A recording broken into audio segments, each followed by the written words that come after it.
come from the United States, but if it's not made here in Kentucky, you cannot call it bourbon. Call it whatever else you want. Most of the time it's called whiskey, not bourbon. So the reason why bourbon can only be called bourbon here is because we use limestone water to create it. Also, the other requirement for Kentucky is 51% mash, which is just that ground up corn. While they're cooking all of these things together with whatever other flavor they like, they're distilling it, cooking it, filtering it. They are grabbing brand new, cannot stress that enough, brand new white oak barrels. They char these barrels so all of that wood expands.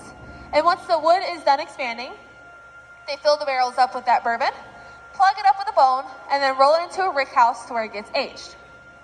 Now, not all bourbon has an aging requirement. Straight bourbon does require at least 2 years, but other bourbons, you could throw it in the barrel, take it out 10 minutes later, and it's good to go. Though it's gonna taste a lot better aged for more than 10 minutes, but you don't have to. But once you have emptied that barrel, you cannot use it for bourbon ever again. That's because the wood is already expanded, it's already wet, it's not gonna be the same the second time around. But you can use the barrels for anything else. You can use them for furniture, for planters. Scotland actually buys the barrels to age their scotch. And then you have breweries and wineries that buy them to age their beer and wine. We do have more barrels of bourbon than people here in the state of Kentucky.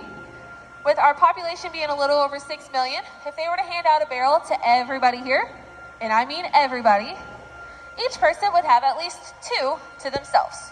So we are the happiest state ever. Along with that, we have about 65 bourbon distilleries.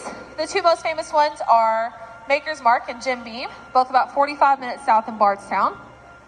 If you're a big Woodford fan, that is about an hour and a half east, right outside of Lexington in the city of Versailles.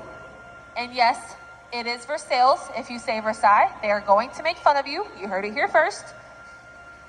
And if you don't feel like traveling too far at all, here in Louisville, we have Old Forester, which is the oldest bourbon distillery. We also have Evan Williams and Angel's Envy. Now, before we take off, I do have a bourbon recommendation for you, but take this with a grain of salt.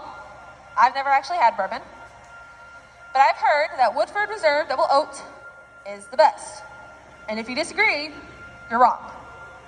If you disagree, I guess that's okay. Just know you're the first person to do it. I haven't had a miss just yet. But if you would like to let me know your own bourbon recommendation, just find me at the end of the tour, let me know.